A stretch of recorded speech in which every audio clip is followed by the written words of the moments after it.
घंटों के एपिसोड में ही हमने देखी, लेकिन आपसे जानना चाहेंगे आप पूरे दिन बिग बॉस हाउस के अंदर बिताते थे। अगर आपको अपनी जर्नी डिस्क्राइब करनी होगी तो वो कैसे? um, मेरी जर्नी बहुत ही ब्यूटीफुल रही है।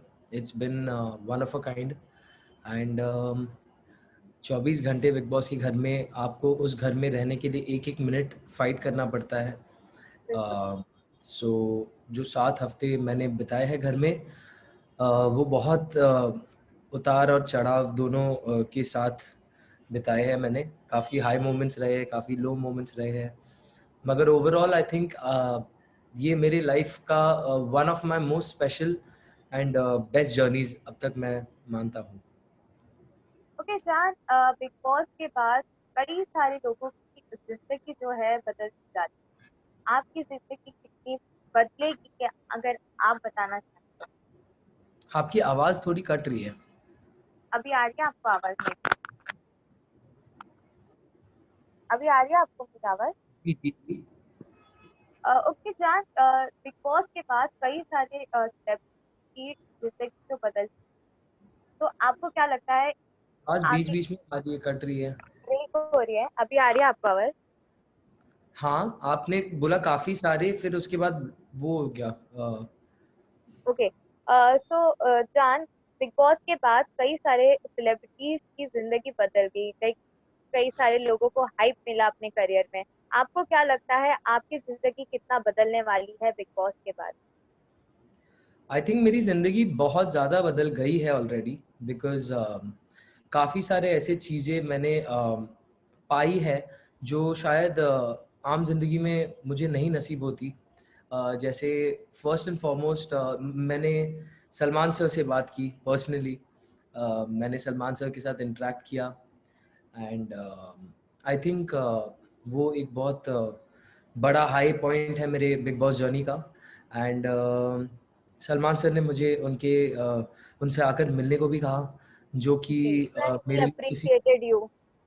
ही appreciated me and he told me to come and meet him, जो कि मेरे लिए ट्रॉफी से कम नहीं है, ऑनेस्टली मैं बता रहा हूँ आपको सच। एंड उसके बाद मेरी एक और चीज़ जो मुझे, जो आप हाइप की बात कर रहे हैं, मेरी आवाज़ इतने लोगों तक पहुंची, इसके लिए जी। मैं बहुत ग्रेटफुल हूँ। बिकॉज ऑफ कोर्स मेरे करियर में बहुत ही ज़्यादा एक फ़र्क आया है थैंक्स टू बिग बॉस। इस शो ने जो मुझे दिया है वो I am for ever grateful, because इतने लोग, इतने फैंस, इतना प्यार और इतनी ब्लेसिंग्स मुझे बिग बॉस के बाद ही मिली है। सो डेफिनेटली मेरी ज़िंदगी चेंज हुई है एंड आगे भी मैं आशा करता हूँ अभी बहुत पॉजिटिव चेंजेस आने बाकी है। आई मस्ट से जान, आपकी आवाज बहुत ही प्यारी और ब्यूटीफुल है। Thank you so much, thank you, that's very sweet. Okay जान, जब आप बिग बॉस 14 के हाउस के अंदर एंटर कर रहे थे तो आपकी दोस्त निक्की तंपोली बनी थी। दोस्ती काफी अच्छी चल रही थी, लाइकिंग भी बढ़ी, लेकिन फिर बीच में कुछ हो गया जिसके चलते डिफरेंसेस आ गए। आपसे पर्सनली जानना चाहेंगे आप दोनों का क्या बॉन्ड था बिग बॉस हाउस के अंदर, बिकॉज 1 घंटे का हम लोग एपिसोड देखते तो उससे कोई भी अंदाजा नहीं लगा सकता कि कौन किसके साथ क्या बॉन्ड तय करता है। um, हाँ, सॉरी। तो Nikki was a very good friend of mine. Nikki मेरी बहुत अच्छी दोस्त थी बिग बॉस के घर में। शुरुआत में तो हमारी काफ़ी बॉन्डिंग हुई। काफ़ी लोगों को ये लगा कि हम लोग के बीच में कुछ लाइकिंग है and everything, but that wasn't true. There was a fondness, क्योंकि हम सब एक ही घर में 24 घंटे रहते हैं एंड हम उठते बैठते हैं एंड उसलिए एक दोस्तों के लिए एक अपना स्पेशल फॉन्डनेस जो हो जाता है, ज़्यादा वक्त उनके साथ बिताते, बिकॉज बाकी दूसरे लोगों के साथ आपकी बनती नहीं है शायद। And I think Nikki, Nishant, they were the first friends in the house मेरे लिए। निशांत तो खैर, निशांत तो स्टेज से ही मेरा दोस्त था एंड उसके बाद निकी बनी। निकी और मेरी इक्वेशन काफ़ी अच्छी थी जब तक हाल ही में, दो I think 2 weeks, 2.5 weeks ago एक वो इंसिडेंट हुआ जिसके चलते मुझे नहीं लगा कि ये दोस्ती आगे बढ़ पाएगी। बिकॉज बहुत ही एक गंदी बात निकी ने कह दी एंड बहुत ही लो लेवल पर उन्होंने हमारे फ्रेंडशिप को ला दिया। सो उसके बाद से मुझे निकी पर भरोसा उठ गया एंड आई थिंक वो दोस्ती कभी घर में ही थी तो आई डोंट थिंक बाहर कुछ ऐसा हो पाएगा, बिकॉज मैं ऑनेस्टली निकी पे बिल्कुल भी भरोसा नहीं करता। एंड अगर कोई नेशनल टेलीविजन पर इतनी चीप और इतनी डर्टी बात इतने आसानी से कह दे, just for a few minutes of footage time और मे बी अटेंशन, देन ऐसे इंसान से आई थिंक दूर रहना मेरे इमेज और मेरे करियर के लिए बहुत ही बेटर रहेगा, एंड मेरे पर्सनल मेंटल पीस के लिए भी बहुत बेटर रहेगा। So I don't think there be a friendship outside the house. जो भी था घर में था, अच्छा था, एंड आई थिंक वहीं तक रहे तो बेहतर होगा। बट जान, आपके एविक्शन के बाद निक्की जो है वो काफी इमोशनल हो गई, काफी रोई, और उसने कविता को ये कहा था कि मैंने जान को समझने में गलती कर दी लोगों के इन्फ्लुएंस में आके, और मैं घर के अंदर तो नहीं लेकिन मैं घर के बाहर जाके जरूर जान से मिलूंगी। तो आप इस पर क्या कहना चाहेंगे, क्योंकि आप कह रहे थे कि घर के बाहर तो ये दोस्ती जो है वो बरकरार। मैंने देखा एक्चुअली आपने जो बात की, I saw the episode, and honestly एक इंसान का जब ट्रस्ट आप तोड़ देते हो तो उनके कोई भी एक्शंस पर आपको वापस भरोसा करना बहुत मुश्किल वाली बात हो जाती है, because at the end of the day काफ़ी बार ये चीज़ें पहले हो चुकी है बिग बॉस के घर के अंदर, एंड काफ़ी बार निकी ने रोकर ये चीज़ों के लिए अपोलोजाइज़ भी किया है, एंड फिर उन्होंने वही चीज़ें दोहराई है जिनके लिए उन्होंने मुझसे माफ़ी मांगी है। So I think that friendship and वो उनके जो फीलिंग्स हैं उनको मैं फुल रिस्पेक्ट करता हूँ, but from my and I don't think ऐसा कुछ होगा, बिकॉज मुझे जो देखना था वो मैं देख चुका, मुझे जो समझना था वो मैं समझ चुका, एंड आगे चल के फिर मैं वो गलती दोबारा करूँ तो ये मेरी और मेरी ही सिर्फ only I can be blamed. So I wouldn't want to make the same mistake twice, and जहाँ तक दोस्ती थी ठीक थी, अच्छी थी, बट आई डोंट थिंक घर के बाहर ऐसा कुछ आगे बढ़ना चाहिए, बिकॉज जैसा मैंने आपको कहा, अगर एक इंसान कुछ ही पल ऑफ फेम, चंद मिनटों के फेम के लिए या फुटेज के लिए अगर इतनी बड़ी बात इतनी आसानी से अगर उसको सबके सामने लाकर रख दे, तो आई थिंक वो इंसान कुछ भी कर सकते हैं, and I wouldn't want to trust someone like Nikki ever again. ठीक जान, आप जानना चाहेंगे, कहीं ना कहीं आपको ऐसा लगता है कि आपने बहुत देरी कर दी निकी को समझने के लिए, क्योंकि घर के कंटेस्टेंट्स भी कई बार आपको, जासमिन ने आपको समझाया, रुकीना ने आपको समझाया, यहाँ तक कि अली ने भी के साथ, तो आपको लगता है कि कहीं ना कहीं आपने बिग बॉस हाउस के अंदर काफी देरी कर दी थी निकी को समझने के लिए? अली ने सब ने मुझे समझाया एक्चुअली, जैसा आपने बताया, लेकिन वही है कि दोस्ती में एक चीज़ काफ़ी बार सुनने को मिलती है इस घर में, एंड दैट इज़ कि दोस्ती में स्टैंड लो, दोस्ती में स्टैंड लो। मैं अपने दोस्त के लिए खड़ा था। मुझे ये बात की समझ नहीं थी कि वो मेरे पीठ पीछे क्या-क्या बातें कर रही है या हो रही है, बिकॉज़ ऑनेस्टली स्पीकिंग मैं पीठ पीछे बुराई एंड ऑल मैंने ज़्यादा गेम में करी नहीं है। आई डोंट थिंक आप लोग ने देखा होगा, बिकॉज़ वो मेरी आदत है नहीं। मैं पीठ पीछे लोगों के बात करना या दोगलापन एंड पॉलिटिकल गेम खेलना, डर्टी गेम खेलना, ये सब मुझे आता नहीं है एक्चुअली, एंड मैं उतना ही दोस्त के लिए करता था जितना मैं एक्सपेक्ट करता था कि यू नो मैं जैसा इंसान हूँ, मैं सब में वैसे ही इंसान दिखता था। आई डिडंट थिंक कि दोस्त बोलकर आप अगर कुछ ऐसे बैक बिचिंग करो या पीठ पीछे बात करो, I didn't expect that from any one of my friends, because मैं वैसा हूँ नहीं, तो मुझे मैं जैसा हूँ मुझे वैसे लगे कि मेरे दोस्त भी वैसे ही होंगे, मगर ये सच नहीं था। It was the most wrong image that I had, and Nikki को लेट डेफिनेटली मैंने समझने में कर दी, बिकॉज वो मेरी दोस्त थी, she was a good friend. अब बाहर जो दिखाया गया है उसके अलावा भी बहुत कुछ हुआ है घर में, एंड उन कारणों से आई थिंक निकी को मैं अपना बहुत अच्छा दोस्त मानता था, बट अब बाहर आने के बाद जो एपिसोड्स मैंने देखे, कुछ एपिसोड्स मैंने देखे, मैंने सारे एक्चुअली अब तक देखे नहीं है, जो जो एपिसोड्स मैंने देख पाया हूँ मैं, उनमें मुझे काफ़ी एक अलग चीज़ देखने को मिल रही है, जहाँ पर I can hear some very very dirty language being used for me by Nikki। तो कहीं ना कहीं वो चीज़ें मुझे बहुत ही दुख एंड बहुत ज़्यादा यू नो डिस्गस्टिंग फील करा रही है, बिकॉज मैंने जिनको अपना दोस्त माना उन्होंने मेरे पीठ पीछे काफ़ी सारी बातें करी है मेरे बारे में, एंड आई थिंक उस रीज़न से I would agree with you कि हाँ मैंने निकी को पहचानने में देरी कर दी, मगर जब मैंने उनको पहचान ही लिया फाइनली, तो आई थिंक उसके बाद इट वॉज प्रेटी क्लियर कि मुझे कैसे आगे बढ़ना है, कैसा अपना करना है। So I am happy at least 2 हफ्ते तो मैं अपना गेम दिखा पाया सबको। बट आपने जो भी दिखाया लोगों ने पसंद किया, like your sweet nature, your humble nature, सभी को काफी पसंद आया, I must say that. Thank you so much.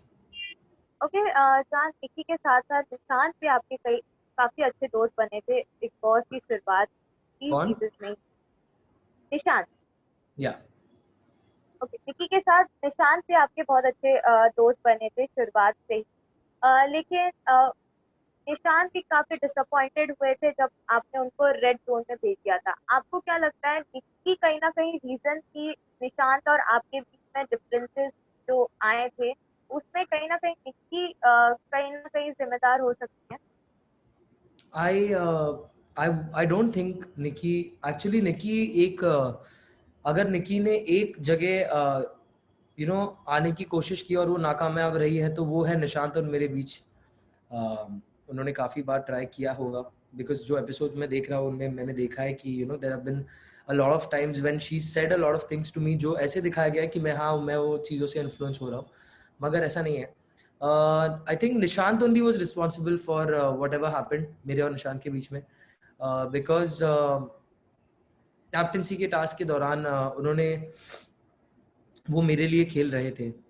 मैं रेड जोन में था एंड मुझे पता था कि निशांत की फर्स्ट प्रायोरिटी हमेशा मैं हूँ, बिकॉज मेरी भी फर्स्ट प्रायोरिटी हमेशा निशांत थी। एंड जितनी बार मुझे मौका मिला है मैंने ये बात सामने दिखाई है, मैं इस बात पर खरा उतरा हूँ, चाहे वो कैप्टनसी का टास्क हो या कोई भी तरीके का मौका हो मेरे दोस्ती को प्रूव करने का निशांत के साथ। बट जब उनकी बारी आई तो उन्होंने बहुत ईजीली गिव अप कर दिया कैप्टनसी के टास्क में, उन्होंने अपना बैग दे दिया।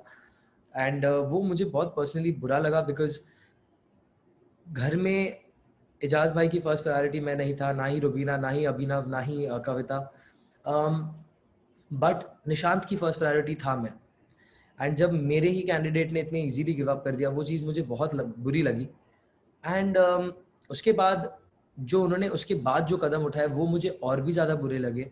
उन्होंने जो ऑफर्स एंड जो प्लानिंग मेरे साथ की, वही सेम चीज़ें उन्होंने जाकर राहुल के साथ भी की।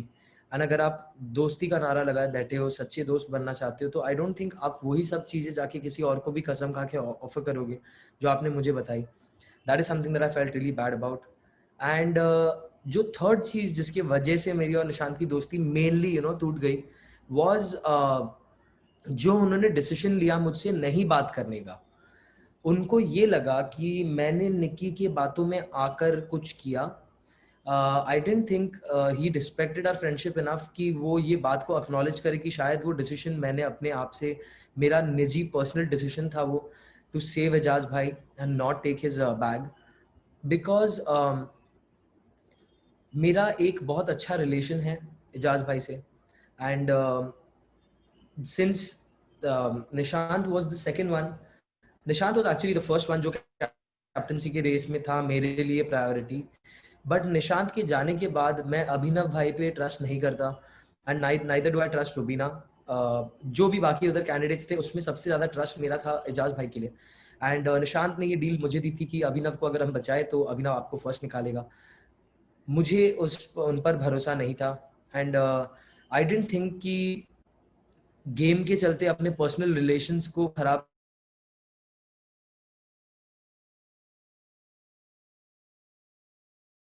निशांत ने ये बात मान लिया कि ये जो डिसीजन था मेरा ये निकी से इन्फ्लुएंस था, तो उन्होंने मेरे साथ बात करना बंद कर दिया। एंड अगर आप अपने आप को मेरा दोस्त बोलते हो तो आपको पता होना चाहिए रेड जोन में कितना स्ट्रेस होता है। हमेशा हमें एलिमिनेशन का डर रहता है, क्योंकि वो जो एलिमिनेशन का जो एक डेंजर रहता है वो हर रेड जोन के सदस्य पे 24 घंटे रहता है। एंड उसके बाद रेड जोन इतना छोटा एक जगह है, वहां पर इतनी असुविधाएं बिग बॉस ने बना कर रखी, so that you can feel the pressure of the red zone. उसके बीच निशांत ने, जो मेरा इकलौता दोस्त सहारा था, उसने मेरे साथ बात करना बंद कर दिया, which I felt very bad about. And 2 दिन तक उन्होंने मेरे साथ ना बात की, ना उन्होंने मेरा चेहरा देखा, ना उन्होंने कोई क्लैरिफिकेशन भी की कि तूने जो किया वो क्यों किया। उन्होंने ना ही मेरे से आके ये बात पूछी, उन्होंने जस्ट एक अजम्पशन बना लिया कि हाँ इसके डिसीजंस निकी के इन्फ्लुएंस थे। अगर वो मुझसे आकर पूछ के क्लैरिफाई करके अगर मेरे साथ बात नहीं करते तो मुझे प्रॉब्लम नहीं थी, बट क्योंकि उन्होंने ये डिसीजंस लिए, उस लिए मैंने ये डिसीजन लिया कि I think I wanted to send him to the red zone, because मुझे दोस्ती में वो बहुत सदमा लगा जो ने किया, and I wanted to talk to him but he did not want to talk to me. And जब मैंने काफ़ी बार कोशिश की, उन्होंने मुझे इग्नोर किया, तो उनसे बात करने के लिए अगर मुझे उनको रेड जोन भेजना पड़े, आई don't think I did anything wrong, because ultimate जो वोटिंग आउट का डिसीजन था उसमें 8 में से 7 लोगों ने निशांत का नाम लिया है, एंड जिनको वो अपना दोस्त बोलता है या जिनको वो अपना दोस्त मानता है उन्होंने भी उसके खिलाफ वोट किया, ना कि सिर्फ मैंने। So I think Nishant getting out of the house was not on me, it was on everybody who voted against him. जहाँ आप निशांत से अपसेट हो गए थे टास्क के चलते, वहीं हमने हाल ही में देखा था कि आप एजाज खान से भी काफी नाराज हो गए थे जिस तरीके से उन्होंने टास्क को इनकम्प्लीट छोड़ दिया था और उनके बॉक्स जो है वो उठा दिए थे। लेकिन आपकी मम्मा से भी हमने बात की थी, उन्होंने भी यही कहा था कि शायद जान को समझ नहीं आ रहा है कि उन्हें वोट जो है अली ने किया है, ना ही कि एजाज ने। एजाज ने कहीं ना कहीं आपको कई बार प्रोटेक्ट किया है, रेड जोन से बाहर निकाला है। अभी भी आप समझते हैं कि एजाज द रीजन जिसके चलते आप आज घर से बेघर हैं? मेरा जो फाइट था एजाज भाई के साथ वो इसलिए नहीं था कि उन्होंने मुझे प्रोटेक्ट नहीं किया, all that was the ultimate जो डिसीजन आने वाला था वो था वो।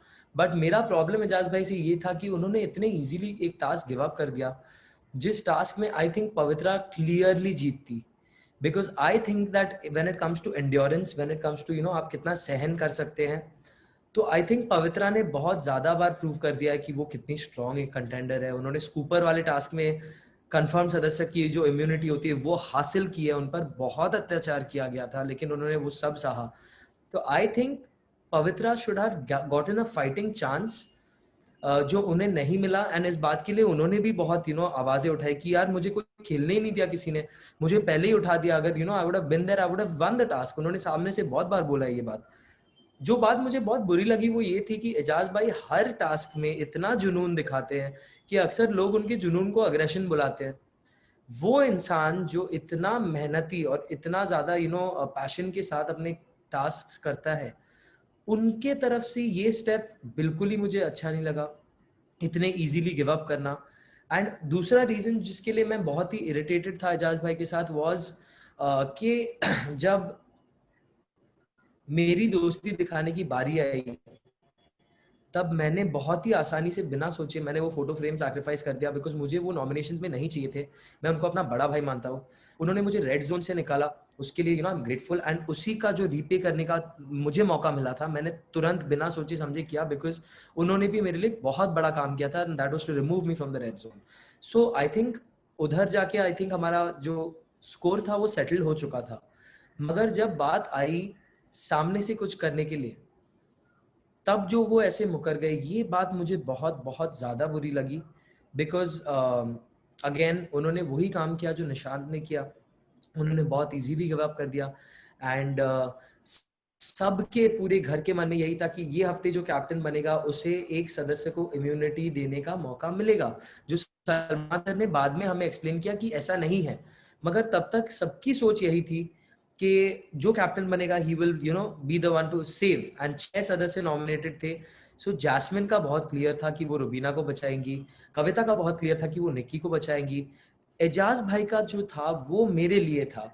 एंड उन्होंने जब गिव अप कर दिया तब मुझे ये बात का बहुत दुख हुआ कि you had one chance to probably save me and you give that up.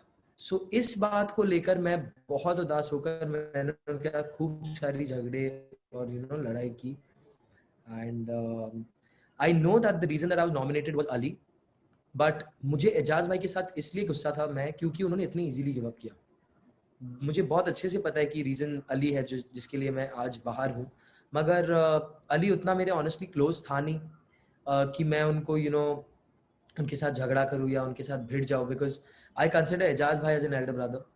तो मुझे ऐसा लगा कि ये मेरा हक था कि मैं छोटे भाई होने के नाते उनके साथ बात करूँ, उनसे झगड़े करूँ।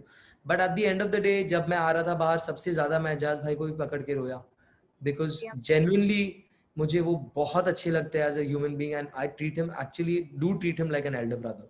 सो आई थिंक जो था वो सॉल्व हो गया आते-आते बाहर। ओके जान, आपकी मम्मी से हमने इंटरव्यू किया था और I must say your mother is a strong woman और उन्होंने बहुत स्ट्रॉन्गली आपको सपोर्ट किया है। अ, जब आप घर से बिकॉज घर से वापस अपने घर आए, वहाँ का क्या रिएक्शन था? मम्मा ने क्या कुछ आपसे कहा?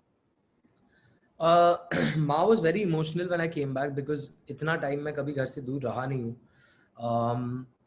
मॉम ने मुझे बहुत हग किया, यू नो शी उन्होंने मुझे बहुत प्यार दिया। मेरे भाइयों ने भी मुझे बहुत, you know, they were very excited about me coming back home. Originally मैंने 2 से 3 हफ्तों की जर्नी तय की थी, मगर मैं हाफ सीजन रह के आया, and this is the longest जब मैं अपने फैमिली और अपने घर से इतना दूर रहा हूँ। या तो even your mom, mother said कि कभी मैं जान के बिना अकेले नहीं रही हूँ। हाँ, कभी नहीं। एंड ये सबसे लॉन्ग ड्यूरेशन था जब मेरी मॉम मेरे से इतना दूर रही। So it was a very happy meeting again. And अभी भी मैं आदत में आ रहा हूँ, क्योंकि अब तक मेरे आदतों में बदलाव नहीं आया, because I was in the big Boss house for so long. मगर या मॉम मॉम बहुत खुश हुई, एंड उन्होंने मुझे बहुत प्यार किया, बहुत प्यार दिया। अभी तो खूब पेट भर भर के खाना खिला रही है मुझे। मगर आई थिंक थोड़े टाइम बाद आई थिंक सब नॉर्मल हो जाएगा, बिकॉज अभी भी मैं वो बिग बॉस के जोन में ही चल रहा हूँ। ओके। जान, आपके डैड कुमार सानू ने एक इंटरव्यू में कहा था, वीडियो क्लिपिंग में कहा था, आपकी परवरिश पे बात उठाई थी उन्होंने, जहाँ आपकी मम्मा से मेरी बात हुई थी, तो वो काफी सपोर्टिव और काफी स्ट्रांग वुमेन हमें नजर आई।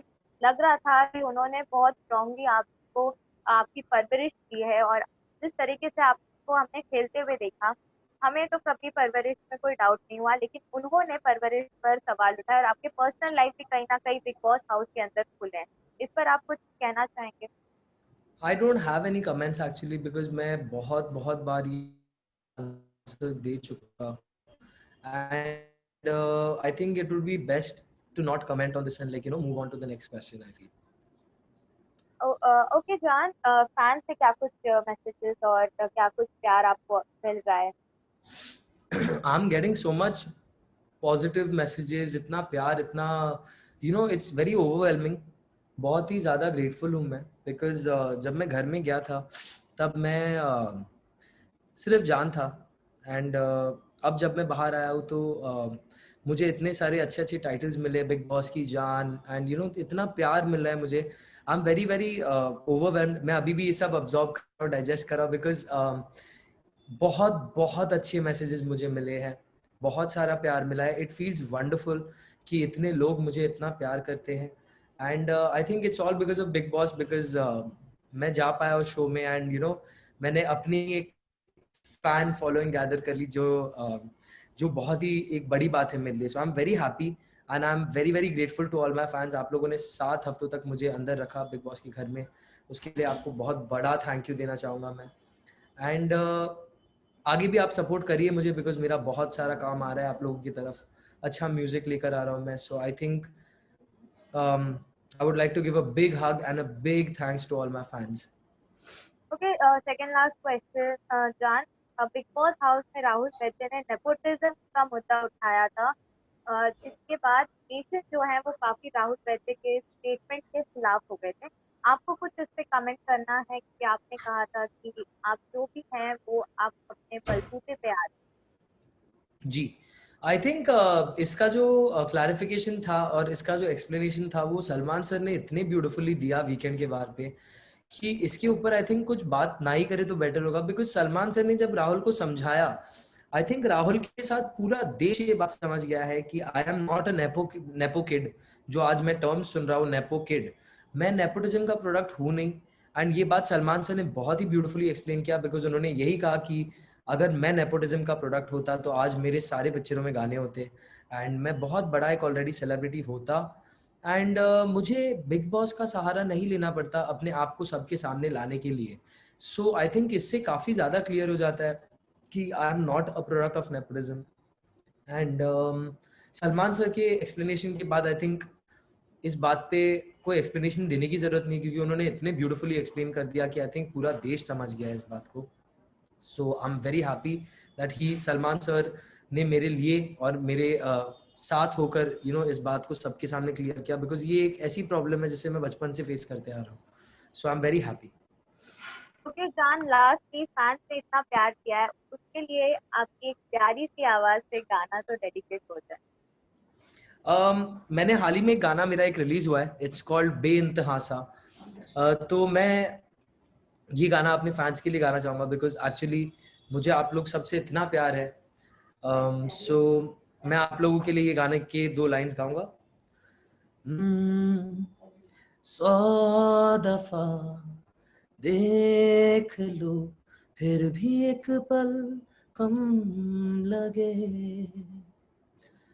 पास जो तू आई तो हर लम्हा सजने लगे, तू खुदा का नूर है, तू ही तो मेरा वजूद, बेइंतहा सा तू मुझ में बसा, बेइंतहा सा है इश्क तू. ओ हो ओ हो ए हे हे ओ हो.